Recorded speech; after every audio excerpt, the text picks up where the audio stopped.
Hi, this is Lucia with The Art of Love. I'm a dating and relationship expert specializing in helping you get your ex back. And welcome back, No Contact Army. Have you been using my no contact app Silencio? We just issued an update a few days ago. So if you haven't downloaded it, the link is beneath every single video. So just click on that and download it, and you too will be able to stay in no contact. And if you would like to join the No Contact Army, all you have to do is hit the subscribe button and the bell notification, and you're in. And to read the No Contact Army manual, go to nocontactsecrets.com, where you can download 2 free chapters before purchasing the book. Today, I want to talk about 10 reasons why you'll regret breaking no contact.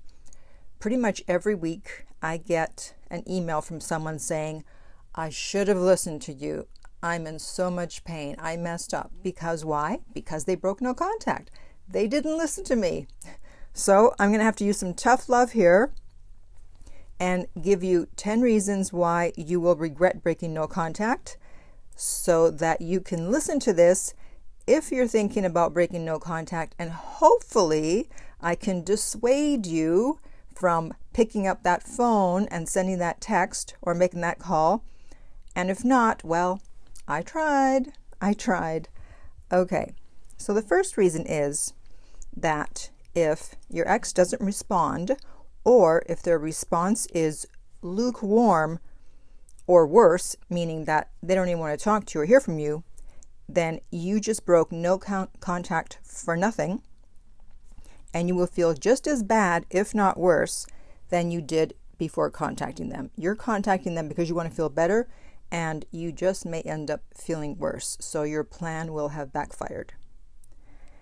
Next reason is that even if you do manage to get your ex back by being the one to contact them, unless of course you cheated or took them for granted, in that case you do have to contact them, then the fact that you were the one who had to put in the work, even though they broke up with you, means that now you're going to be walking on eggshells, and you're going to be feeling anxious when you're back together, because you don't know if they really want to be there, or maybe if they just felt sorry for you, or if they thought they'd give you a second chance but they're not sure. You don't know why they came back because you're the one who reached out. So think about how much better you'll feel if you stay in no contact and let them come to you when they're ready. The third reason is that no contact, as I've said before, is not a sprint. It's a marathon. And if you really want it to work, you have to play the long game. Getting an ex back usually takes months. Breaking no contact is just going to prolong the possibility of your ex changing their mind and wanting you back. So whereas maybe it would have only have taken 2 or 3 months to get them back, when you break no contact, now maybe it's going to be 3 or 4. So you're basically just shooting yourself in the foot by contacting them. Another reason is because uncertainty increases attraction. By breaking no contact and reaching out to your ex, you're removing uncertainty, and therefore you're removing the possibility of building attraction, which is the first step to getting your ex back. They're not going to come back if they're not re-attracted to you. So again, by reaching out, you're shooting yourself in the foot. The next reason is because no contact is not the time to reach out to get closure. Because sometimes you think, well, I just want closure. I mean, you actually really want your ex back, but okay, you're telling yourself you want closure, or you're telling them that you want closure. And your ex is probably not going to give it to you at the moment. If you really want closure, you're going to have to wait for it much further down the road. So if you're telling yourself you're just reaching out for closure, now is not the time to do it. If you feel like breaking no contact because you just got triggered, and that's usually when people break no contact, they get triggered and they can't control themselves, they get anxious, they freak out, then you need to remove that trigger. And I've actually done a video on that, and I'll put the link up top. So let's say you saw something on their social media and now you want to reach out. That means that you cannot be following them on social media if you're going to want to reach out every time you see something and you get triggered.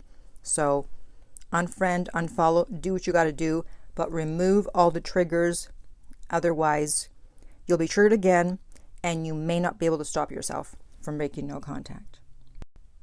The next reason is because the feeling of wanting to reach out and break no contact is temporary, but the negative repercussions will be permanent. So if you can distract yourself, that feeling will go away. And tomorrow you'll be happy that you didn't break no contact. So go and do something that makes you feel good, but do not break no contact. Have I said that enough during this recording? The next reason is that since your ex doesn't want to talk to you, your ego, along with your separation anxiety, fear, and pain, are making you want to act on instinct.